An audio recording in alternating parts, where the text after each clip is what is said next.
Now that our bonding primer is completely dry, we're going to go ahead and mix and apply the SkimStone. There's a lot of different ratios that you can use to achieve different colors, but just very simply, we're going to be mixing up a 4-ounce tint strength.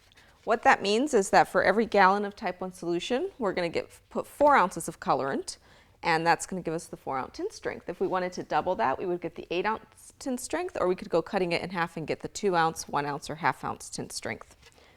In case you forget any of these little tidbits, all of the instructions are on every powder bucket. You can either take the wrap off of this bucket and read the instructions on the back of that bucket right there, or on the big 30-pound buckets, there's a sleeve with the instructions there. You can also go to www.skimstone.com and click on the calculator. The calculator allows you to enter in your square footage, what your substrate looks like, and will tell you exactly how much to mix for every coat. For our purposes here today, we're going to be mixing up 1 cup of the type 1 solution. All of these measurements are in the Pro handout, so if you do decide to take the Pro series, you will have a handout that shows you how to do all of the small measurements on your own. But we're going to take 1 cup of the type 1 solution, and today we're tinting to the 4-ounce shade. So we're going to put 1.5 teaspoons of colorant, just your regular old cooking teaspoon. And before we use the colorant, actually, I like to just stir it up a little bit, make sure that there isn't anything settled on the bottom, keep that color really consistent so that if we're going from a sample board to a floor or countertop, our sample board is going to match. That's one of the great things about SkimStone. You really can get color consistency across jobs as long as you know what color you tinted to and keep track of what colors you're using.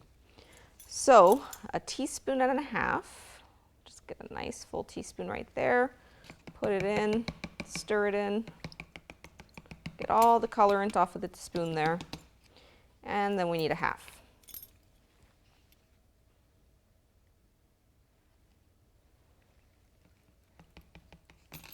And I'm just going to close this up because these colorants are industrial strength. They go really, really far. If you get it on your clothes, put the clothes in the washer, you'll tint up all of the clothes. You'll have a nice dye job going. All right, just kind of keep stirring that in until we have all the color off the spoon. I think that'll do it. Set that aside. And the next thing we're going to do is really stir in all of this colorant. We want to make sure that we're getting all the colorant off of the sides. We don't want any of that colorant coming back in and streaking. It's really important, though, that you mix the colorant into the type 1 solution first prior to mixing any powder into this. If you do it the opposite way around, if you add the powder first and then add the colorant, it won't disperse properly and you'll end up with color streaks all over your board. Okay, so once you have that colorant all mixed up, obviously if you're doing more than just a small quantity, you could use a drill mixer.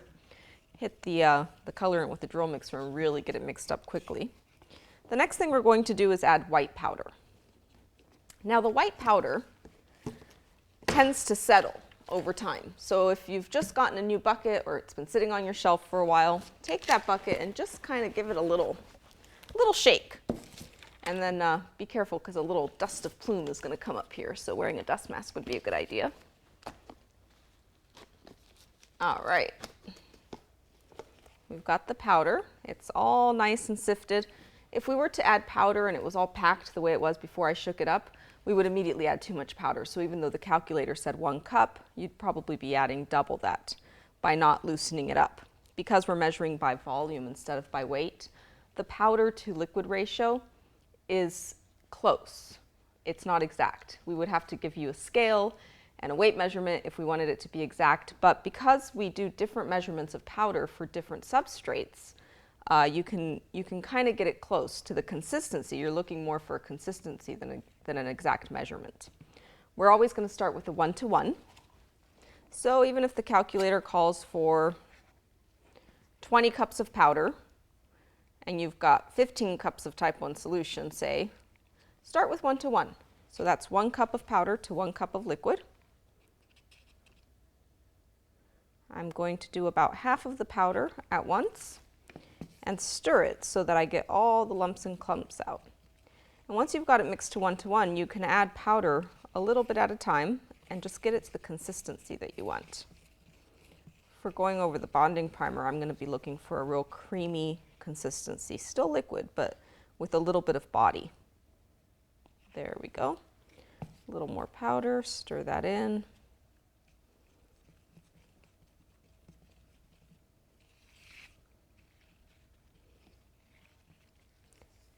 If you're using a drill mixer, you're also mixing a little bit of air into this.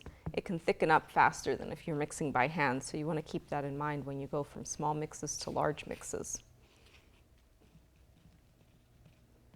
All right, so that was a 1-to-1. I'm going to add just a little more powder, and then I'll show you how to trowel it down onto the sample board.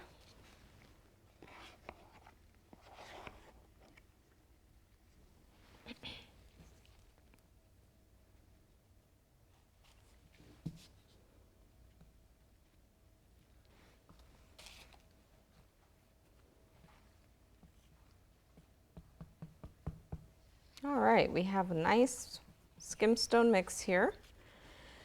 And what I'm going to do is I'm going to pour a small amount out onto my board, and then I'm going to use the same trowel technique that I used for the bonding primer. Except with this coat of SkimStone, the whole idea is to fill in all of this texture that we have here with the bonding primer and leave a really flat, smooth surface. So even though it's going to look a little bit textured after I'm done applying this coat, when you touch it, it's actually going to feel perfectly smooth. All right, just a little bit of that there. This is the sapphire blue color, by the way. It's a really bright, intense blue. We have several blues. You can check out the color chart. You don't always have to use such an intense blue. Again, I lead with that front edge of my trowel, keeping the trowel at about a 45-degree angle. And you want to put some good pressure on it too. You really want to kind of push the SkimStone into the bonding primer.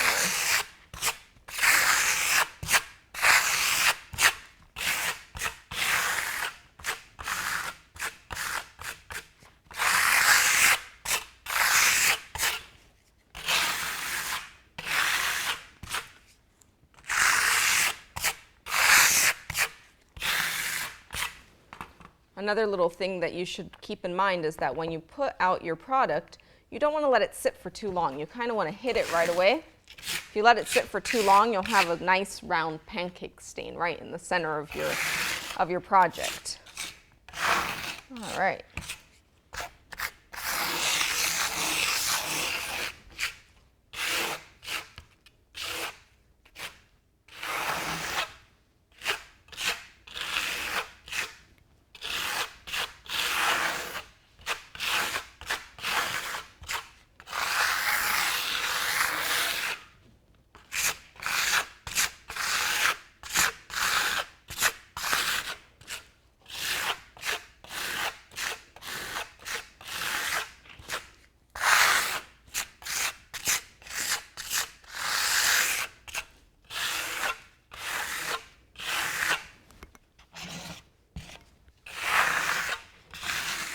Again, when I'm working with the product, if it starts to set up on me or if it starts to get a little thick and unworkable, I can pick that product up, put it back into my mixing bucket, stir it back in, and continue working.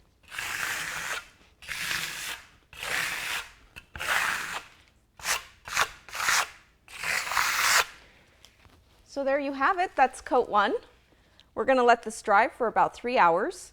Usually dry time between coats is 2 to 3 hours. That depends a lot on weather and humidity. So once this is dry, we're going to come back and Melanie's going to show you how to do coat 2 of SkimStone and continue on with a Modello masking pattern.